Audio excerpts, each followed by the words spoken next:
And folks, we are live here on YouTube, Twitter, Twitch, nerdtoknowmedia.com. This is Nerd to Know Basis, show 67. And thank you all for joining us, guys. So joining me this week, we have Bryn, Keen, and Kev. Hello. We're actually using Hey, show plan. everyone. Yeah, there you go, guys. So we're actually using show plan this week, so I'm trying to get used to using that again. Breaking the fourth wall. You're So reading off a script. I'm reading off a script. It's crazy, but yeah, guys, we said we'd take a break this week from the Simpsons review, but that is coming because we're halfway through it, and also we're gonna do a watch along for what was this? It's like that South Park episode where they promised that they're going to reveal who Cartman's father was, and then they just did a Terrence and Phillip episode instead. Was that Asses of Fire? Or Oh, they're something else? coming. The Simpsons are on their way. Yeah, and then we have a watch along for Sleepaway Camp, which is probably going to be a separate thing that we do at some point before lockdown is over. Stuff is opening up again, so bear with us. We're all emerging from our various caves for the first time in months. Exactly. Actually, funny story. I ordered some N95 masks when the lockdown started, and I was like, cool, I'll have them for, the middle of this kind of stuff. They arrived today. So, actually, I ordered them in February before everything kind of went crazy, and I'm like, okay, this is weird, so thanks Amazon for randomly just delivering them. But, hey, free masks, right?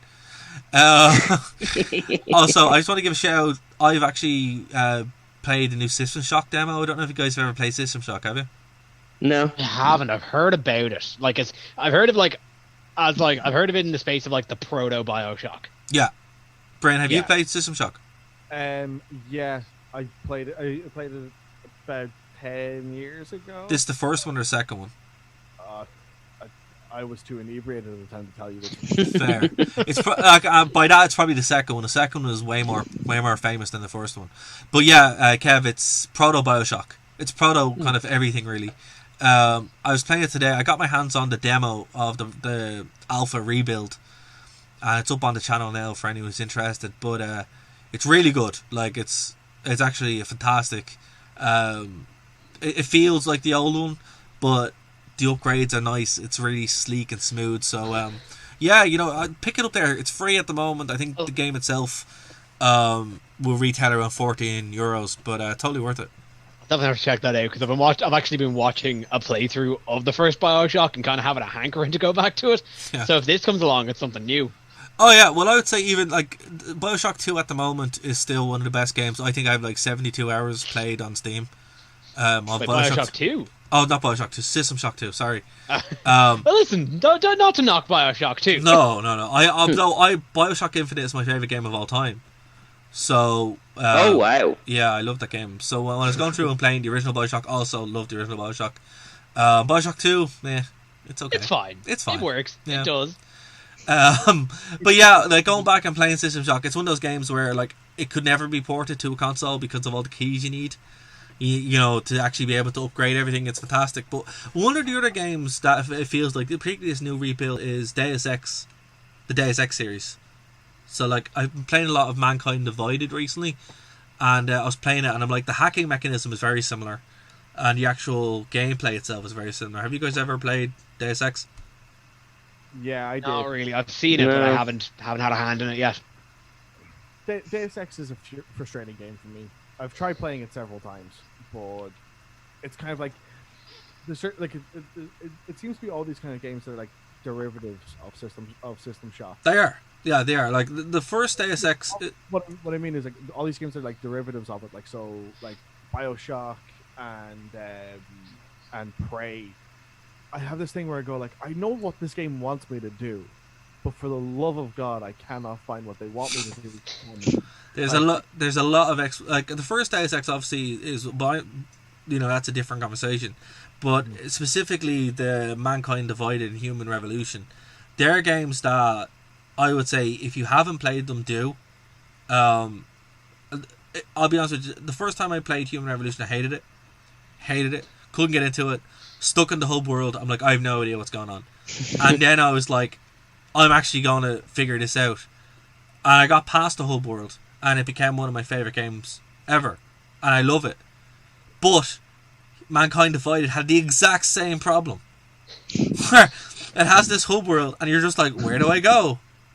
What do I do? I don't know how to play this game. And then you get past it, and you're like, this is the best game ever. And but I will say, if anyone's playing it, put all your stats in hacking fast, because once you figure out how to hack everything, the whole game just goes pop, and you're like, okay, this is a lot easier. Other than that, you're going to be shooting at everything all the time, and you have no bullets.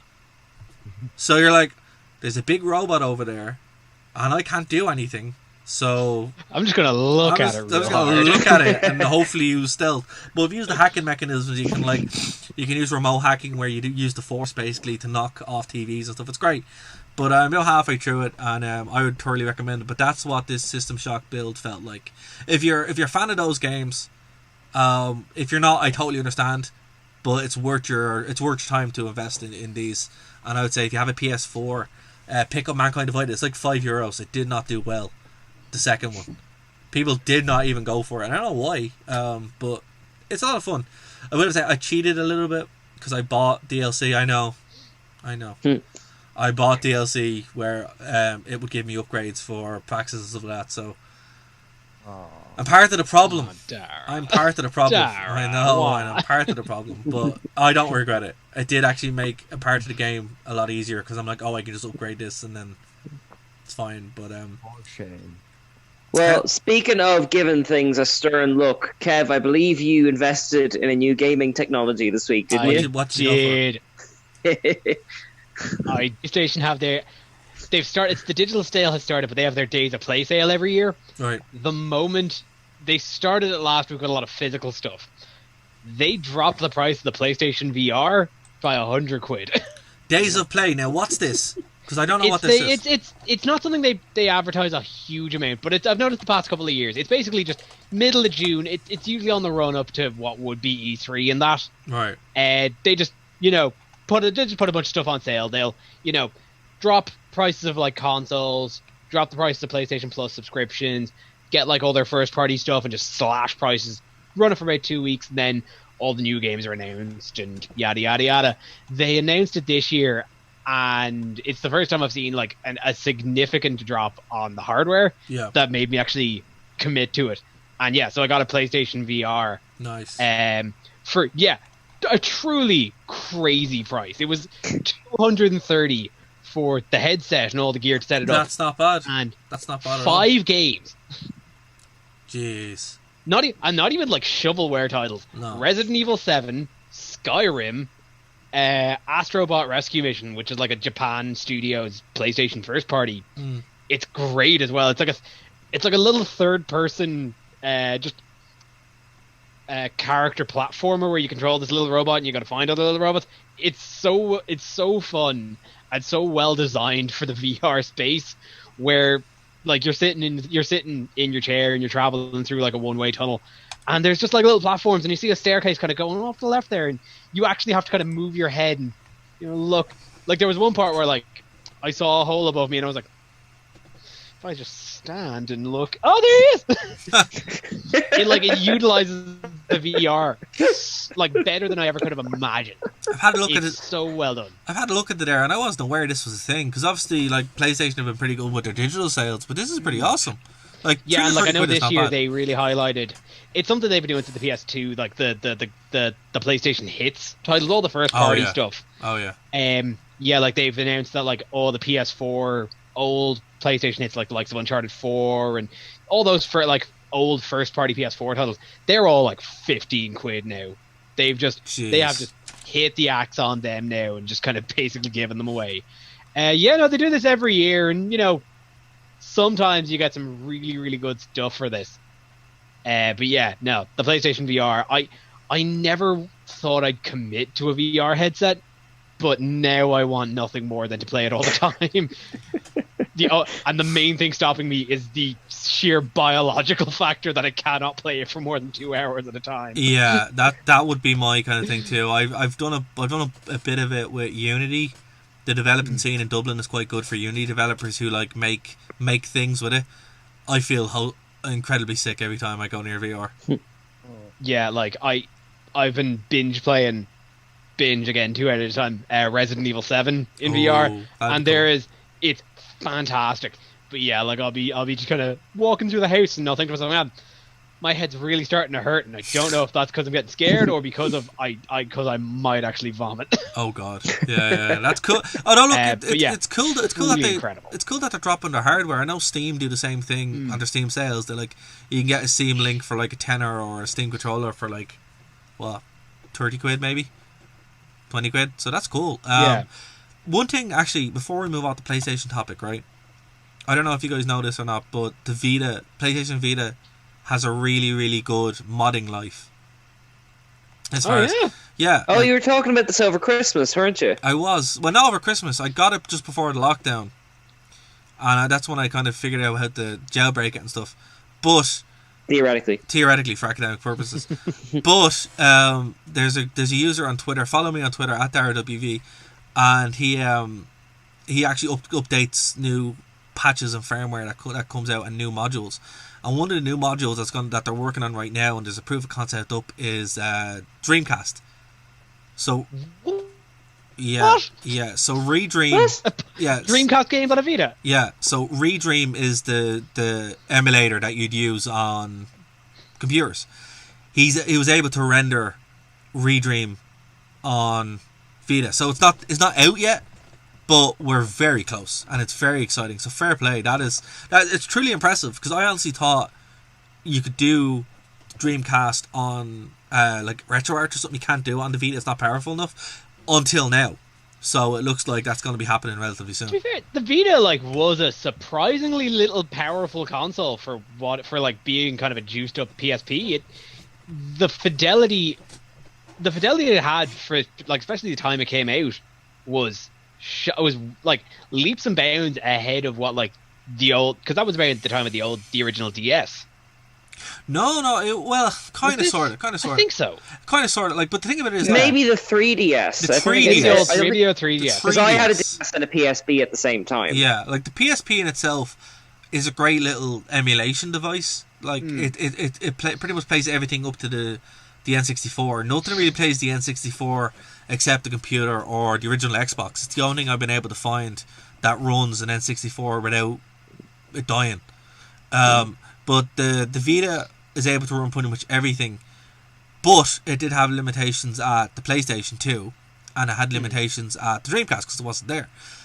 Both of these things now look like they're going to have proof of concept, because you can actually play Wolfenstein, Return to Castle Wolfenstein, no problem on the Vita. Just straight away, awesome. the GOG game. That's so cool. You can just play it and it works fine. But I would say, give it 6 months and we'll have the Dreamcast. And that, if that happens, because I'll be straight, I actually bought a Vita for that reason. And then when it wasn't there, I was like, oh, okay, kind of bummed out. But it looks like it's going to happen, so I'm ecstatic. So look, the PlayStation hardware is fantastic. I bought a Vita for about the same reason maybe half people that own a Vita bought a Vita, and that was for Persona 4 Golden. That's fair. That's fair. Only thing. Yeah, no. I actually well, no. See, that's the thing. It on the surface, it's a very poor console, but it was given a very poor life. There's a great YouTube channel called Tech James, and of course he, for academic purpose, theoretically, shows you how to, jailbreak and add stuff and all this kind of stuff. And it's one of the best YouTube channels around, because he goes through great detail how to do it, step by step by step. And theoretical step by theoretical step. Of course. Every single person who I've talked to has a Vita is like, if they haven't done that, they enjoy it, but not as much as you can. And you can do so much with it. You put a 128 gig SD card in it, and you have a fantastic little retro gaming device on top of having some really cool first and third party games. Mortal Kombat 9 is on it, and it runs perfectly. And I think as well, it makes up for the fact that it, through the PlayStation Store as well, it supports a lot of old PSP games. And the PS, if you had the Vita but with the PSP's lineup, it'd be a really solid Yeah, that's a fair point. Now here's the thing. Of course, we're being theoretical here. Obviously theoretical. You can install a thing called Adrenaline which is a PSP emulator inside the Vita. Yeah. So, basically you can do whatever you want with the Vita to a point, and that point is about to be extended. So I would say, guys, keep an eye out. But here's the challenge. Here is the challenge, my friends. The actual exploit doesn't work on late PSP firmware. So if you have anything beyond 3.67, if you have 3.7, you're screwed. So that's the challenge. So that's what the about Nintendo DS games though? Because I have to imagine they just can't be ported by way of the two screens and the touch being essential. Well, funny that you mentioned that, because last week, they released a working 3DS emulator on Android. Really? So you can just download it, and it's free. You can just download it now and it'll run. Theoretically speaking. No, not theoretically. This is they didn't break any laws. This is fine, but you have to find your own games, obviously. But you're gonna have to talk me through that off the air, because I'm missing an entire generation's worth of Fire Emblem games that need to get caught up on. Oh man, and it's great. I will have to say, one of the hardest things to theoretically crack are Nintendo consoles, because they're so annoying.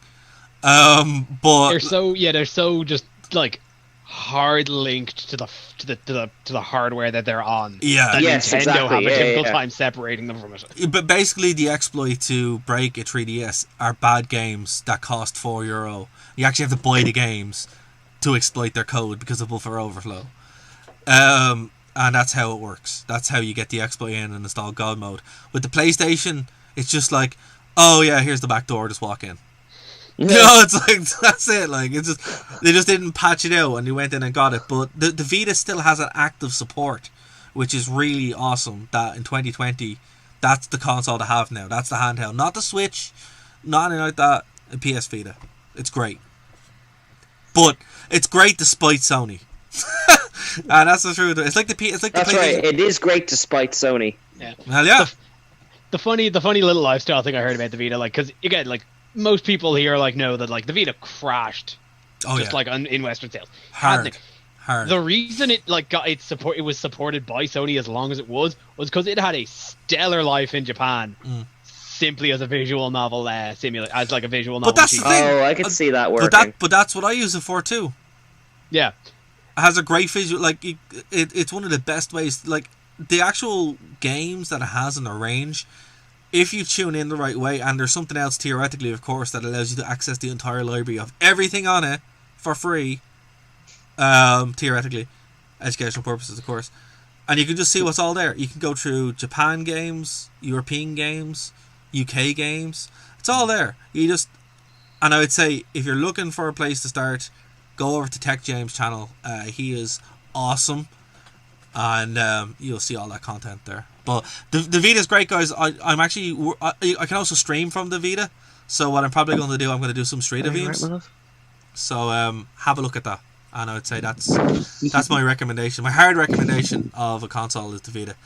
I don't know. Have you guys ever looked at the PlayStation TV? I haven't. I tried using it earlier today, actually. Oh, you have one? I literally started trying to use it earlier. It's the remote. I tried using the remote play function from the PS4 to use it, and my Wi-Fi connection just isn't strong enough. That signal. So, Oh god. Yeah, it sounds like it's a hardware it's hardline thing. like using the Steam Link. If you're not gonna have a fully wired connection, it's a waste of time. You know what? I was actually trying to figure that out with the Steam Link. I don't know if you guys have ever used it, but it's a pretty cool little bit of tech. But it's the worst thing in the world if you don't have a hardline connection. And then my friend was like, "Are you using Wi-Fi?" I'm like, "Yeah." And she's like, "Don't use Wi-Fi." And I'm like, "Yeah." I don't know. It just never occurred to me that was the problem. And I think when I first heard it was you are streaming PS3. I know it's PS3 and back, but PS3 games completely over wireless. It just seems unfeasible. I had troubleshooting Steam Link for one of my friends, and he had his computer hardlined to his. He had his Link hardlined to his router, but his computer that he's running his games from wasn't hardlined at all. So the only way that he could. Hold on a second, Cian. Move the mic away from your face while you're breathing. Sorry. There we go. It sounds like Darth Vader. Was I doing a Darth Vader you thing? You were doing a Darth Vader thing. Oh, I'm not like a step beyond. It sounded like you were snoring. I thought you were asleep. I was like, is he awake? I'm adjusting back to shop schedule. It's entirely possible. Yeah, I was just like, I hope he's still awake. Actually, I was wondering that about Bryn. I haven't heard you chime in for like 20 minutes. I just got patient. Okay. Could you teach me that? This is like what happened when you guys were waxing poetic about Tarantino. And I was just like, I can't get a word in edgewise here, and I didn't like the film. The same thing. But, like when it comes to the Steam Link, I heard something in here where he was going, okay, well, why is there so much lag going through? And I was just like, well, do you have your computer hardlined in? And he's like, no, but doesn't that make the whole thing pointless? And I was like, it does make it pointless, but that's besides the point.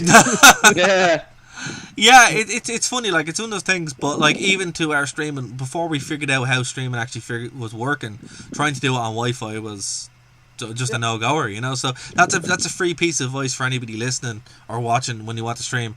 Hardline all the way. There's no point otherwise. It just won't work. We're not there yet. It's like doing gaming online. If you're not hardlining in, how can you expect to have a good experience playing games? Yeah, it's just not not possible. It's just it's weird though, because nobody really considers that. You know, everyone just thinks that the internet is magic. Yeah, it is. It's not, Keen. It's not. It's just a bunch of wires. That's all. Okay, cool. Okay, so this show is us teaching Keen how computers, like, the internet, how the internet works. Yeah. Okay. Hold on, I've got a PowerPoint here on DNS servers. It's going to take more than a PowerPoint. I'm going to need, like, bright visuals and, like, animatics and that little dancing, like, isotope thing from one of the early episodes of The Simpsons. Like, you're going to have to talk slowly. Yeah, no, it's... Just say right at the gate, because it's been really popular to talk about the fear-mongering about it. Who's afraid of 5G really needs to get the fuck away from the router. Because one of the signals it broadcasts out on is 5 gigahertz. Yeah. I've heard that if you set the towers on fire, the reception actually gets better. Well, that's Virgin, but they're backwards. Look, the thing about it is, you know, like, moving it aside from that, the actual, like, connection that you're going to get is... Well, with 5G, it's interesting because the connection is actually less than fiber optics. A fiber optic cable would be better, but you couldn't implement that as widely as 5G for what they want to do. So it's like, I get it, it makes sense, but it's also like, that's a whole other kind of worms. It's not as good as the cable. No matter what you do, you'd have 20G and it still wouldn't be as good as the cable. Just because computers like cables. 20G and it'll still just drop. Yeah, exactly. You just lag out. It's just what's going to happen, you know? Like, this is what happens. Like, signals dither over range. Like, yeah. This has been known since radio. Like, it's madness. Like, it is, but like, again, you know, it's just with the whole world where everybody thinks that the internet is magic and it's just a thing that comes out of your phone when you hit a button. You kind of get into that complacent mode where you're like, oh yeah, I need to plug this cable in. Like, there's a great meme. It's not even a meme. It's just a thing from a library in the States, I think, where it's like, the Wi-Fi is broken. Please use Wi-Fi cable. And it's just an Ethernet cable, and you're like, I remember being in college in 2007, and the Wi-Fi was there, but nobody used it. You actually had the hard line into the desk on the kiosks in UCD. That was the sewer stations. That was the sewer stations, exactly. Yeah. And you'd have to just sit there with your blue Ethernet cable, going, yeah, okay, I can check my emails now before I go off. Having been in both UCD and IADT, like, and Kev, you probably can attest to this as well. The Wi-Fi in IADT was just horrible. Yeah, you'd be just trawling the college trying to find a free, like, computer. Just be like, okay, I need to check. Yeah, like, I need to check my personal emails. I can't do that anywhere else. You can in certain hallways where you go, okay, I've got actual Wi-Fi connection on my phone here. You turn a corner and you don't. It's gone. It's gone. You'd notice the Wi-Fi sections by who's brought couches around the college and crowded around it. I'm gonna say that's more of a Dunleary thing than a strictly IIDT thing, though. That's the fair. streets all move around and everything changes. It must affect the signals too. Yeah. So it's Twin Peaks, basically. Oh, easily. Going on. Except with more weird stuff happening at night. That's a fair point. Yeah, it's just weird because like in 13 years, we've gone from that to the internet kind of being everywhere. Like I remember, you go into college or whatever, you check your emails, and that would kind of be the internet for the day then. And you go to the library or whatever. And it's funny, even like I wasn't doing CS at the time. My friend was though, and I had a bunch of friends who were doing it, and that was kind of that for them as well. They would code and stuff, but there'd be very little internet, and it's just weird to think about it. So They might check Facebook or Bebo or. yeah, Bebo was still a thing in 2007. But that's kind of like, another 20 minutes out of your day. And Yeah. that's it. And that's it. You go back. I do think, I don't know if you were around there, Cian, Bryn, for long enough, but where you'd have the communal printer, where everyone would print everything, and you had to scoop through that much paper to get your essay or whatever. It was pretty funny. I still do. I use the one in Dunleary. I use the printer in my library. Oh, wow. God. Is that the Dunleary Library? Yeah. Yeah. Oh, man. Got into some heated arguments with people over using the printers there. Oh my god. Yeah, I don't know. Different world. But I actually haven't been in a library. Actually, the Blanche Library, which is across the road from where we broadcast. Last time I was there was, 4 or 5 years ago, maybe? Yeah. I don't even know. I didn't think libraries were still a thing because everything's online, but they are. Well, people need books. Well, actually, when I was there, they actually had a pretty good graphic novel section, believe it or not.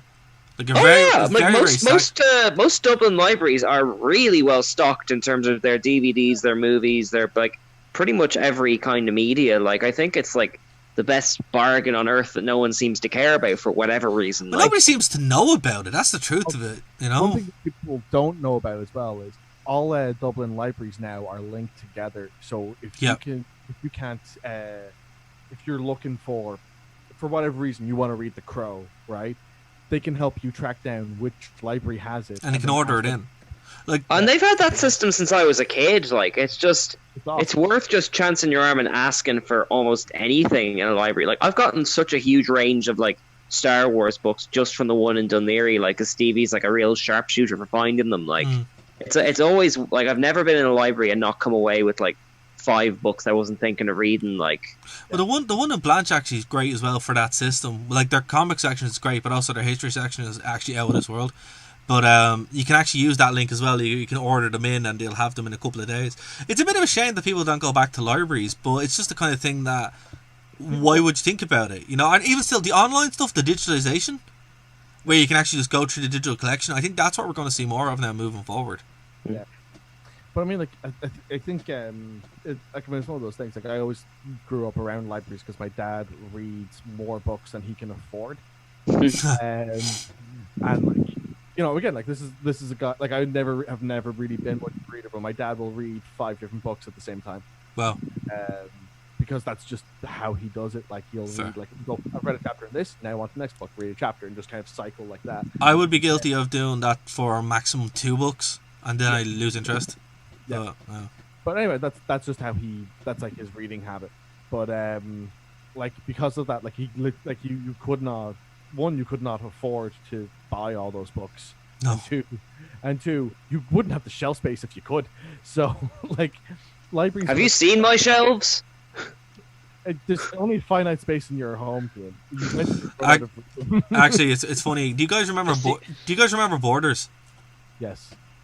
Like the Theory, or we're talking Landmass? No, what are you talking about? the bookstore Borders. It's an American bookstore that was before it bankrupt during the crash, and that's how I got my library downstairs. I went in and I bought shelves, and I was like, I will have all these books.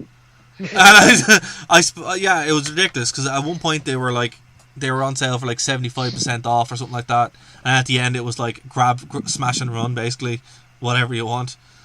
And I went in and like I was going to buy this entire section, so I bought the entire classics and history section.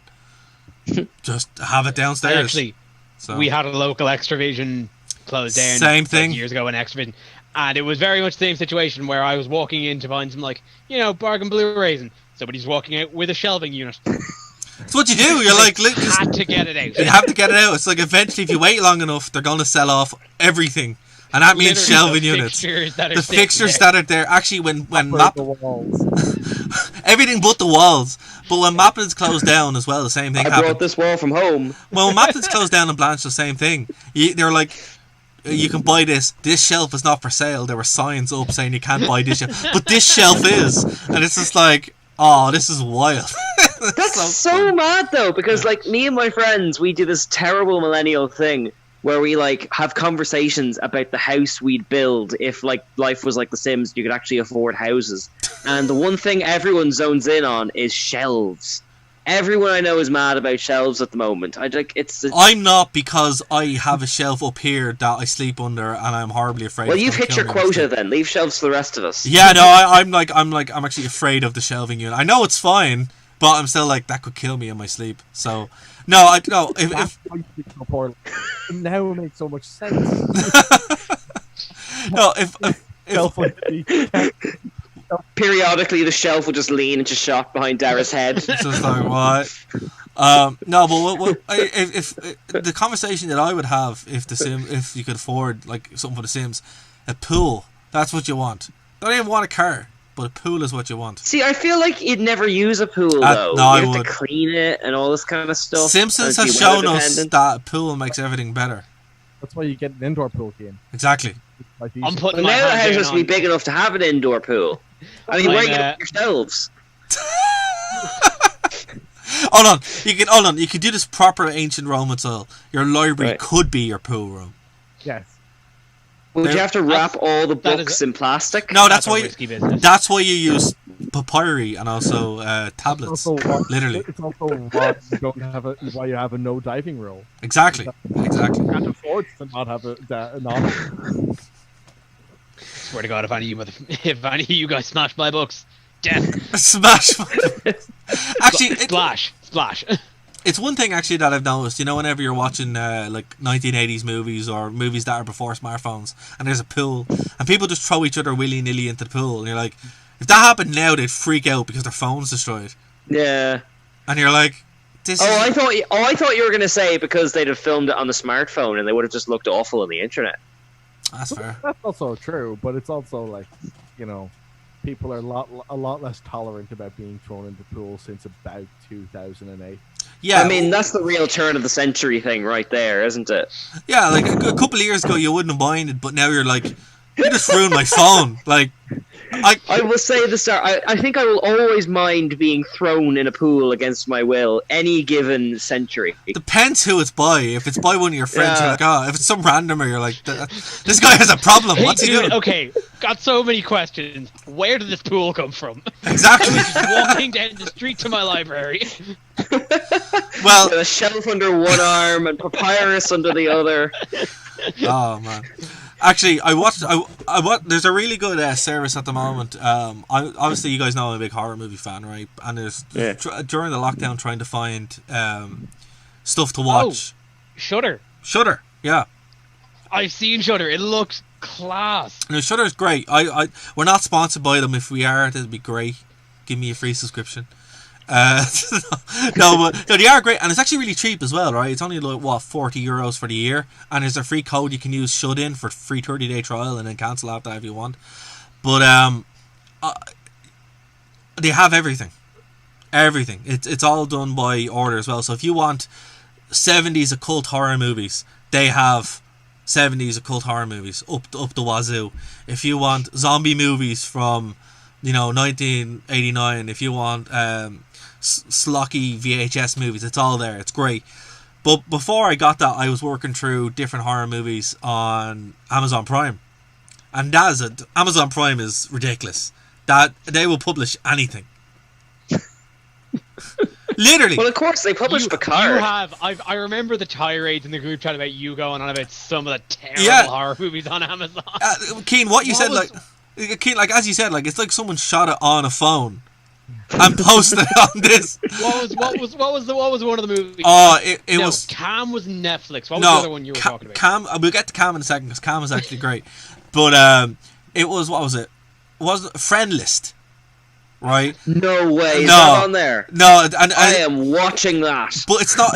It's not like The Good Unfriended or something like that. It's Friend List, about a fictional website which is Facebook, but it's called Friend List, and it's about this killer who stalks people based on their friend list, and it's terrible. Like, our main cast is a hillbilly who does drugs and then drives his kid to school, while she gets kidnapped by this faceless goon who wears the mask, the white face mask from Deals. So this is our protagonist who we're supposed to relate to, is it? Exactly, he's supposed to be the everyman, you know? And he's also a cop, which is even funnier. You're just like, what is this? But yeah, so... that's do they have the other one, though? Is it Unfriended, where the entire thing is filmed on, like webcams, I think, yeah. Oh no, I don't think you have I think Unfriended might be there, but I actually really like Unfriended. It's basically like watching this stream now, where it's us but with, you know, spooky ghosts or hackers. Because the first one was like spooky ghosts. I got a surprise for you. Well, wasn't the first one like the spooky ghost of your woman, and then the second one was even ridiculous because it was just ghost hackers. There's a second one. Have you not seen the second one? Oh, the second one is phenomenally bad. Okay, so for anyone who doesn't know, right, Unfriended is about this video that goes viral about this girl killing herself or whatever, or doing something embarrassing. She kills herself, and then she ends up haunting this group chat of all the people who are involved with it in some way. The sequel is not those people at all. The sequel is something completely different. A totally different group of people. Completely different. It's not even kind of related, right? So it's like a sort of Trolls 2 type thing where it's just the name, but they're lending it to something else. Like, yeah. Okay. Right. It starts off... At least to get it better than Troll 2? Well, it starts off on a Mac opening screen, and the guy types in the password, and he keeps trying to do loads of passwords, and it doesn't work. And eventually he gets the password, and it works. And you find out it's a stolen laptop. This guy stole the laptop, and then he's signing into his deaf girlfriend. He developed an app to speak to her, and that's important for later. And then it signs into his game night with his friends on Skype, right? And yeah, it's all well and good. And it finds out that the laptop was actually owned by somebody on the dark web, who was people trafficking on the dark web. And his hacker friend helps him find all these images on the Mac using a tool which looks like a virus, because it is. And and then he accesses what did he call it? The river, right? It's supposed to be Silk Road, and it looks like Minecraft, and it's gas. And then he ends up in this auction, and then they hunt him down, and then the hackers find them, but they have supernatural powers to be able to control things with their mind. I just love how the dark web has become like the modern equivalent of like the Ouija board. Literally, that's what it's like. There and like any kind of evil as possible. But they're able to control, like for example, your man's friend is in London, and they're just able to appear in pixelation graphics on the stream and be like, "We have him now," and then he hangs himself, and you're like, "This is just ridiculous." Like the first one was ridiculous, but this is like demonstrably ridiculous because they're just doing stuff that isn't possible at all. it's like, yeah. But I love it. I have a real soft spot for horror movies where there are loads of like teenagers / adults trying to be teenagers, and the script is like written by like a 60-year-old. Oh yeah. Because they have to try and incorporate all the social media stuff, and they clearly, like, not to be ageist, but like there's like, I will send them a direct message.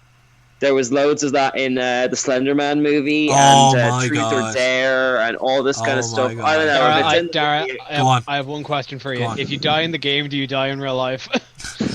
You know what? I know. Staying Alive. Have you guys seen that? That movie's super good. Okay, so have you seen this, Bryn? Just before you go on, if you're looking at Bryn's picture, it looks like him and Homer are like back to back fighting off zombies or something. That's a movie I want. Sorry, I didn't mean to interrupt you, Dara. Bryn and Homer, zombie cops. Have you seen zombie cops? Have you seen this movie, Stay Alive? Okay, so alright, I'm gonna sell this to you, right? So it's a game that's based on Elizabeth Battery, right? Thanks, I hate it. Right now, not only is it's a survival horror game, right? And if you die in real life. starring Frankie Muniz. You have my attention back. It's sweet 2005. Oh man, and it has all the tropes of 2005.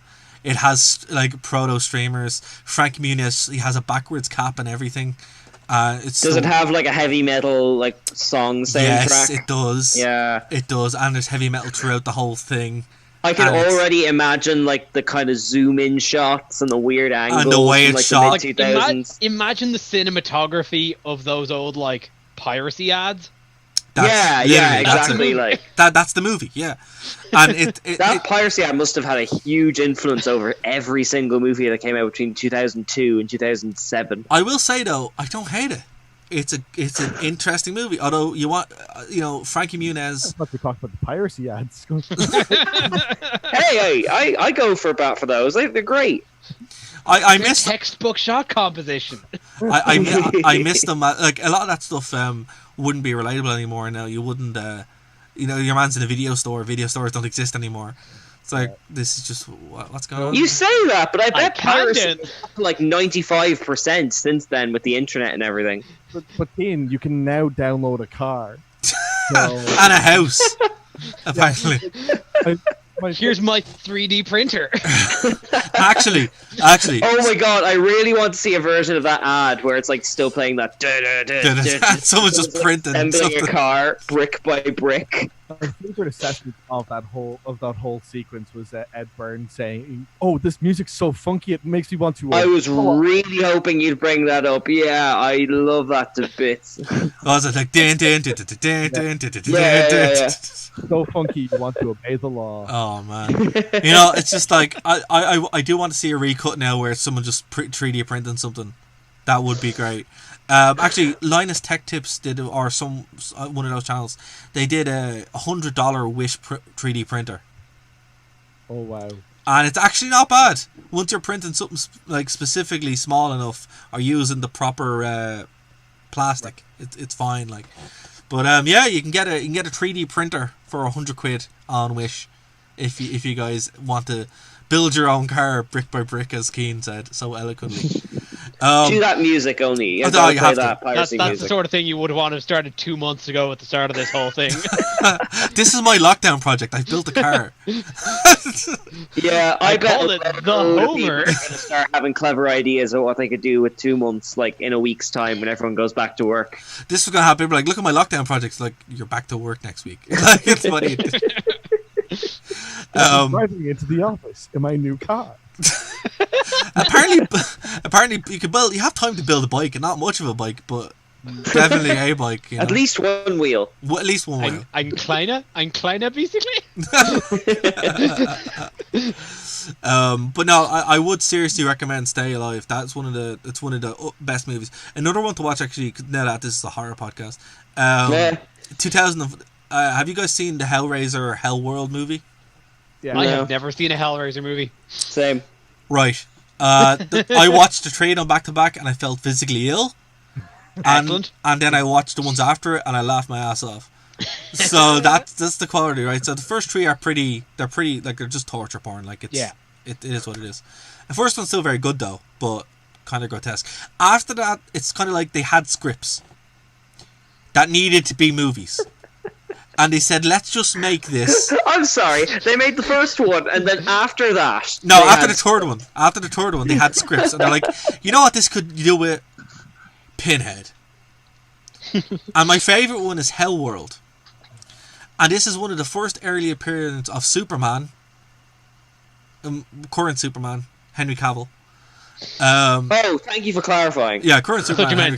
I thought they meant they got Superman in a Hellboy. Hell World. Hell World. But basically, and this is Stop you, creep!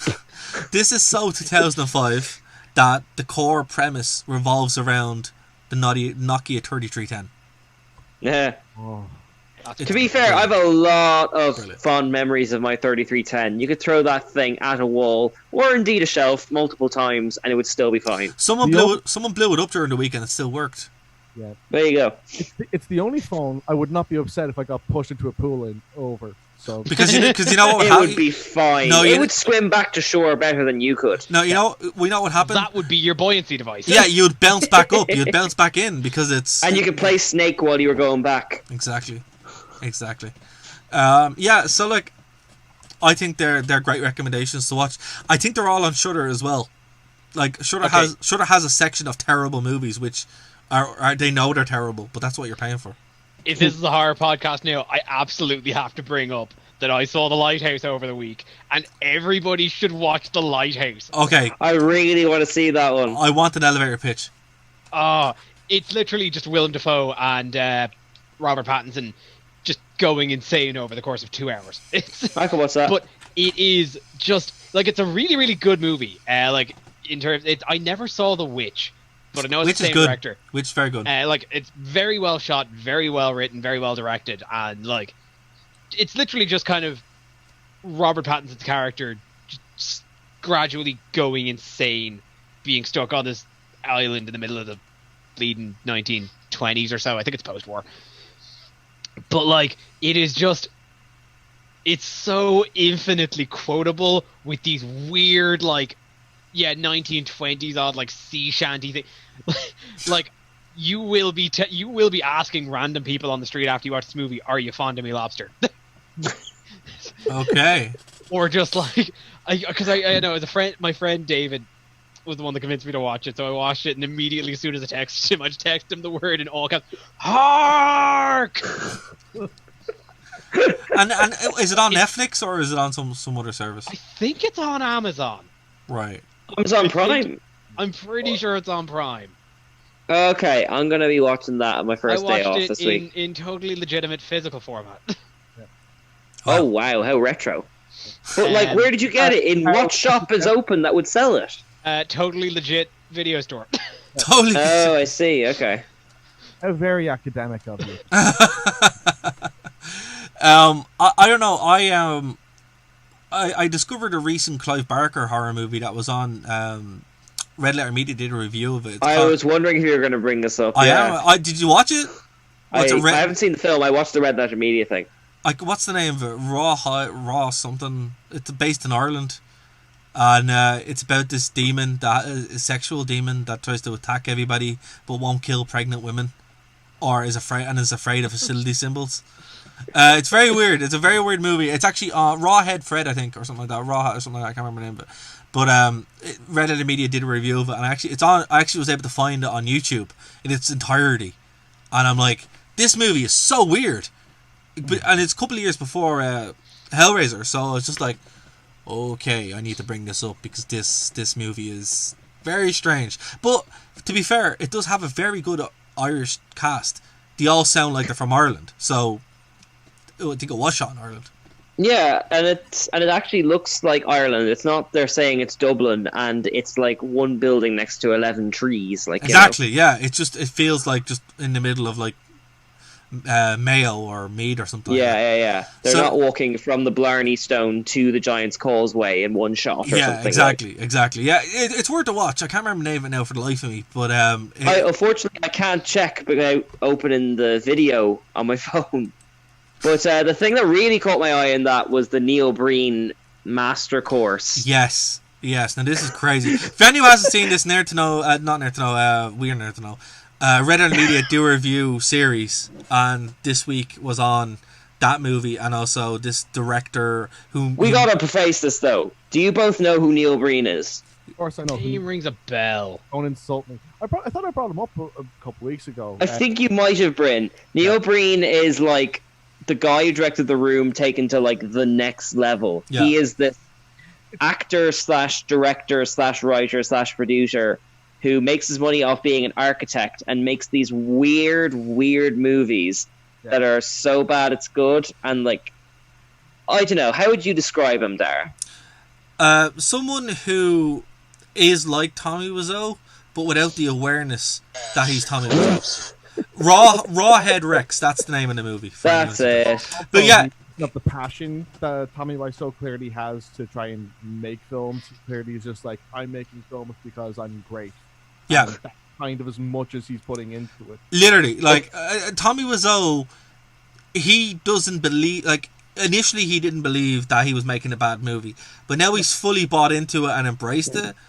But he doesn't understand why it's a bad film. That's No, he doesn't. He's like, I know this is, but he's definitely like Neil Breen's like, but I made a great film, and you're like, no, it's really bad. He's like, well, I think I made a great film. And see, he reminds me a lot of Uwe Boll without the violence. Yeah. I was about to say, this guy sounds like Uwe Boll. Because Uwe Boll will like, I'll fight you, and it's like, dude, you made a bad movie. Yeah, but like, come on, I like your movies. I feel like you're not bringing up his actual acting, though. His acting is so, it's like where Tommy Wiseau is like a bit too, I'd say a bit, like trying to be big. He is like not even 20%. He's like, who am I? What am I? But see, Tommy Wiseau also put money into his stuff. Yeah. Like, a lot of money. Tommy Wiseau is very much the Christopher Walken of bad acting. Yeah. You know, he's like distinctively bad. Yeah. Where Breen is kind of dull. He's more like he's more like if Kevin Spacey was a bad actor. Is what That's the best description ever. Oh my god. You know, I feel bad because Kevin Spacey, I was watching Horrible Bosses there a while ago, and Kevin Spacey, and I'm like, oh, I hate that I like his performance and things because he's such a monster, but yeah, it's really annoying. I'm like, why are you such a good actor? You're such a horrible person. Sorry, like, I mean, you don't want to go with, like, near any music with that kind of mindset. Yeah, though. exactly. Like, I mean, how many like of 60s and 50s things are produced by Phil Spector? Like, you know. Yeah, it's just one of those things. Like, it's separate. That's probably a topic for another day. Art from the artist kind of thing, and it's difficult to do. But yeah, that comparison is super apt. But I would say, look, if anyone hasn't seen what we're talking about, Double Down check it is out. The first film he ever made, and it's on YouTube in its entirety as far as I'm aware. It is, yeah.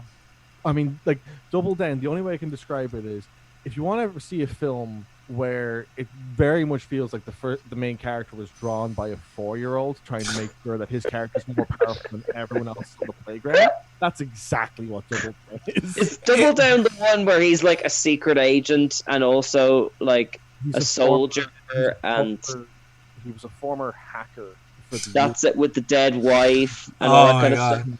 And he realized that what he was doing was too evil, so now he's using his hacking stuff for good. And he's so good and so right, and he's so good at hacking, and he's so smart. And that's basically the movie for 90 minutes. Oh no! For me, it's like the one where he's like an alien / god with omnipotent powers that talks to tigers. Yeah, there's no topping that. No, Keane, that's Tiger King. That's Tiger King.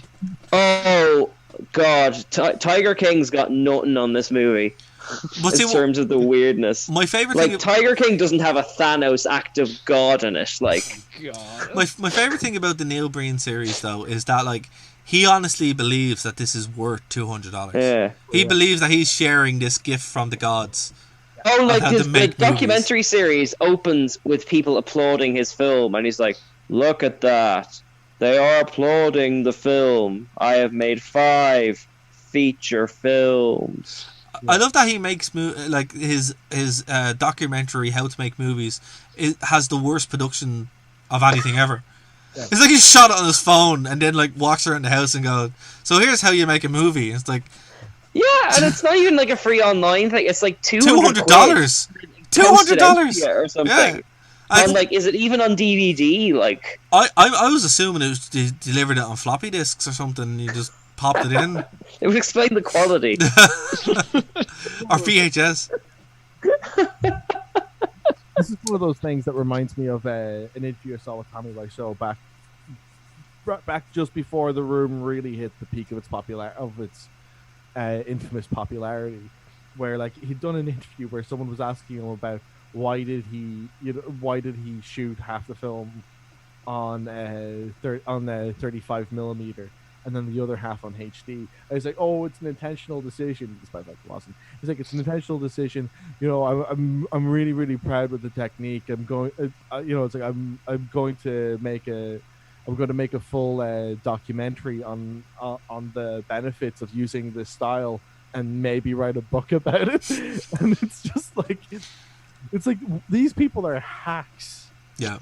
for what they're doing, and there's no like when you hear them say like it's the same thing with Neil Breen. Like he's a complete hack and has no idea what he's talking about. Like they just need to get hit. Like I'd love to see something where it's like where it's a story written by Tommy Wiseau, directed by it's a movie produced by Tommy Wiseau, directed by Neil Breen, and written by Max Landis, and I watch that all day long. Amazing. Oh my god! I want do you remember that film Face Off? Like I want that kind of pair up between Tommy Wiseau and him, and where they're trying to Nicolas Cage. underact each other. Starring Nicolas Cage, Kev. Exactly. That's the best movie of all time, right there. Best movie of all time. One thing as well, right on that point, because we are getting close to time. There's a great Make Your Own Damn movie by Lloyd Kaufman from Troma. That's pretty much free as well. He's actually genuinely a great dude. And I would say read that book if you're looking to get into film, because he kind of he doesn't overcharge you. It's just a straight book, you know. Lloyd Kaufman's also super fun on Twitter. Guys, we have reached the end of the show. So we're going to wrap up now. Keep an eye on... I think next week we're going back to The Simpsons. Is that right? That should be the plan, I think. I think so, yeah. Yeah. Next week we're going to go back. We're going to finish off our part 2 of The Simpsons review there for season 5, 6 seasons? 5. Season 5. And then... Episodes 11 to 22. Yeah. And I actually watched them beginning of the week, and there's some good stuff there for sure. I'm glad we split it into 2 parts. And then... Is ridiculous. Like, the which? That whole season is ridiculous. Oh yeah, it's so good. It's so good. Sorry, Dara. Before we kick in, I know I'm not going to get much of a chance to do it next week. Cape Fear, real good. Sorry I missed last week. It's okay. It's okay. We could have spent this whole episode on that. We could have. But we'll do the best we can. We'll do the best we can next week. Sleepaway Camp is going to be our next watch along. We don't know when that's going to happen yet. Keep an eye on Facebook and Twitter and all that kind of stuff for when we're doing that. That's probably going to be separate from this show, so we'll let you know. Obviously, with lockdown reaching its end and stuff like that, scheduling is a little bit all over the place. But guys, before we get out of here, what would you like to plug, Kev? The first Monday of every month, newly launched show Anime Crash Course. It's effectively kind of an anime book club where a handful of us on the Nerd to Know Media team watch a series and get together and just kind of dissect it and talk about it. Our first episode was One Punch Man. It was an absolute blast. Like, I had a great time. Please check it out. It's a ton of fun. Okay, Keen? Yeah, the episode 6 of the Game Corner is going out this Friday, or if you're listening on Phoenix FM, yesterday. And I bring that up because Kev is actually my guest on it this week, so... that'll be a cool little crossover, and we'll also have Luke Riley, who's a cool gaming streamer, on it as well. So should be good fun. Check it out. Awesome. And Bryn? Yeah. So I'm just gonna plug. So there was an interview that came out today on our channel with me talking to Dave Wachowski from Pro Wrestling X, which is a wrestling game currently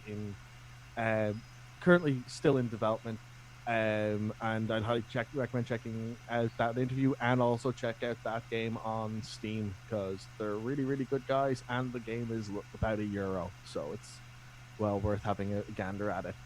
I also have just wrapped an interview that hopefully we should have ready to be released, I'd say probably next week, so you can look forward to getting an announcement for that as well.